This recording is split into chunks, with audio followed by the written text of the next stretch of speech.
And now we get to my favorite part, which is the Writing Clarity Index. Life is just software, right, partner? Well, maybe not completely, but this tool is, or will be at some point. Right, fair enough. The Clarity Index is a way of editing your writing to eliminate long words and long sentences. It's so elegant, it's a shame that only the Army knows about it. We actually tried sharing it with the Navy, but they couldn't add and they couldn't write, so it didn't work for them. Oh, and interestingly enough, we talk about the Army Effective Writing Guidelines. If you read it, you'll discover that one of the examples of active and passive voice in that document is Army beat Navy, as opposed to the Navy was beaten by the Army. I love that one. And unfortunately, we can't, even though it'd be passive, we can't say it too much recently. Yeah, we can't say it recently, yeah. Go Army. And let's be fair here. We talked about the Army Writing Guidelines. Let's give full disclosure about other tools people can use. Word, Microsoft Word, the English language version, actually has an embedded tool to help with clarity. You can actually have Word in the options and grammar. You can actually have it check grammar, and it'll give you a score for readability based on something called the Flesch Reading Ease score. It basically rates your text on a 100-point scale, and the higher the score, the easier it is to understand the document. For most documents, they recommend a score of about 60 to 70. And the formula is, and this is where it gets so cool, I love this. 206.835 minus your average sentence length times 1.015, and that's in parentheses, minus 84.6 times your average number of syllables per word, and that gives you a score. Sheer simplicity. Yeah, it's just, you know what, to actually go through and figure out average syllable, it just, you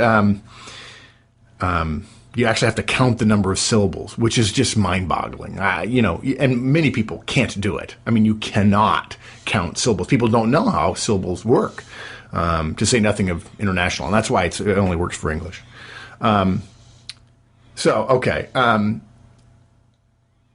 I guess our point is we just want folks to know that there's another thing. You can use it in Microsoft Word. The reason we like our technique is you don't have to be in Word to use it. It's so simple. You can do it on any piece of writing. You could handwrite something and then count. Very easy. Any writing at all, you can do it manually.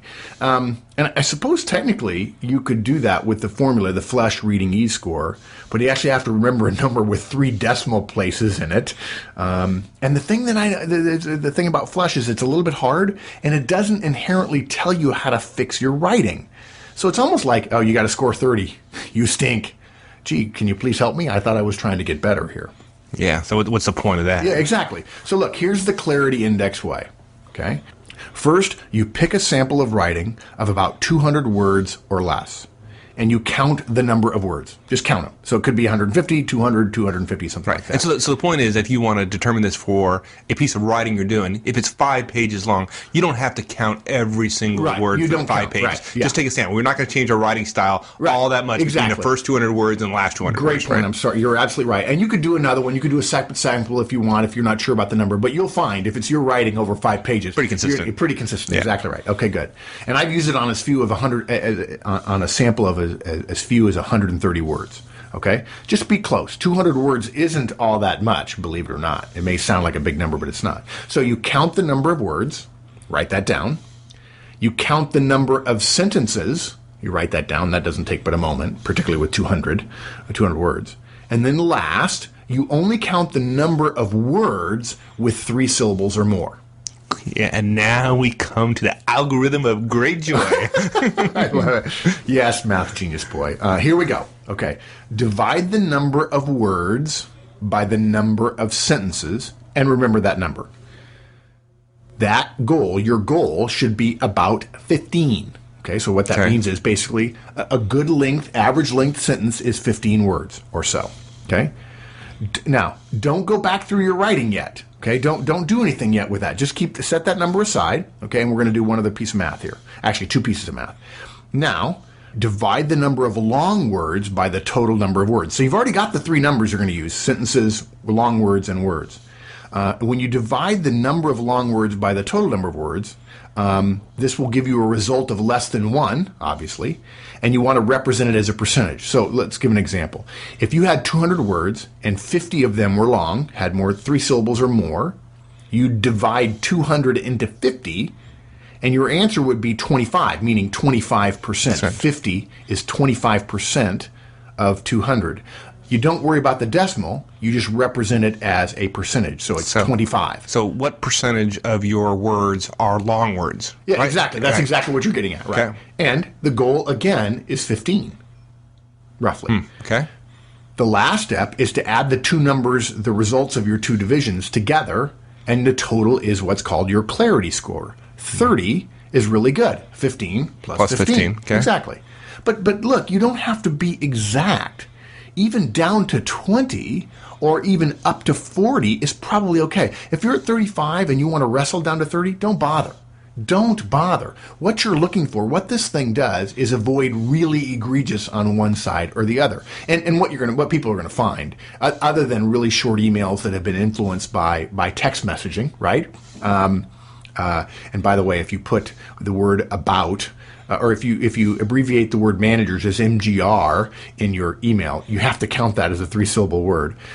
But for most writing that is not really terribly influenced by text messaging and IM and so on, you're going to find that the vast majority of people are high. They're going to have numbers higher than 40 because of the passive voice. Because when you think about the dog was walked by the boy, there's extra words in there. Right? As opposed to the boy walked the dog, you've got that was in there. You do that a lot. That passive voice makes it, even though passive voice is not specifically addressed in the clarity index, the clarity index helps you observe that. You will have to eliminate passive voice, the use of passive voice in your writing to get to a reasonable score. And we're not trying to get to a score of 30 per se. We're just trying to avoid being way off the mark. At 10. At 10 or at 55. Exactly. Right, exactly. I love this tool. Yeah. Okay, so now,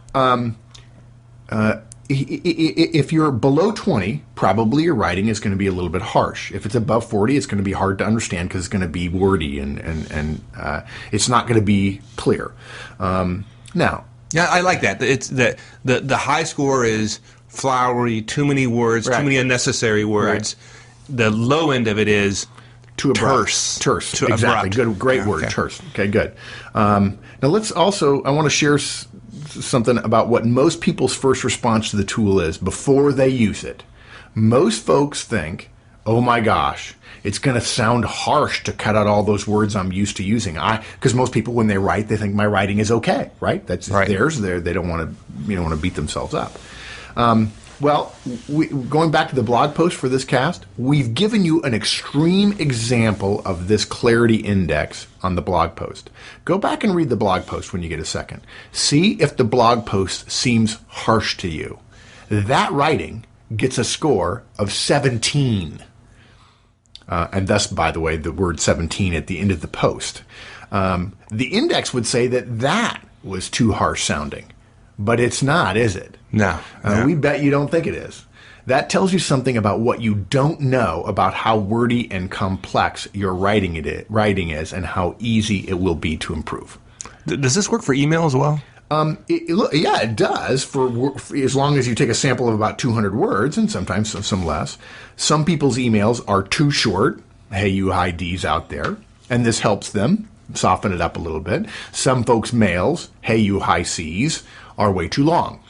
Yeah, and the way it helps, though, is it gives folks a lot of clues on what to do. Right. Make your sentences shorter, about 15 words, right? And get rid of, I almost said eliminate, but that has 4 syllables. I love it. Get rid of the words with 3 syllables or more. And once you do the math, the weakness in your style is just going to jump right out at you. Yeah. And then you modify your style over time. Right. And then pretty soon, it's not like every email you write, you're going to be sitting here going through this calculation. As much as I like it, as much as I enjoy counting words and math formulas, but you're really talking about using it as a tool to modify your style to be more effective. What I do, I'll tell you right now, the way I apply this tool is I look at my 2 numbers. Let's assume it's not 15 and 15, right? And the first one I go for is big words. It's a habit I have. I found that the vast majority of people whose writing I read have the very same problem. I think, didn't Churchill said the old words, right? Short words are best, and the old words when short are best of all. That's actually from the blog post, right? And it's probably a challenge for you. I mean, You like words. I mean, right. I love good words. You love good words, right? I love the words mendacious and tendentious. Those are great words. Solipsistic, right? Those are fabulous words. Too many syllables and nobody knows what they mean. Yeah. You could look it up. And there are times when I freely admit this, it's my error. I use words intentionally that I know my audience doesn't know the meaning to, as a way of saying, I'm sorry, but I'm smarter than you, and you need to pay attention.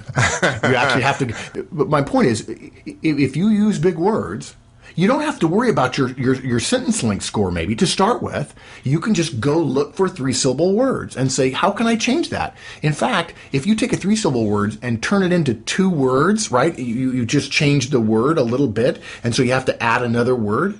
That lowers your score. Right. Because it's those 3-syllable words that are a problem. And, yes, technically a 5-syllable word doesn't cost you anything more than a 3-syllable word. But what they found is that human beings tend to stumble cognitively over words that are 3 syllables and longer. Maybe you could make it 4 syllables, but really this one works for 3 syllables. So you go back through and you look for those 3-syllable words and you cut some out.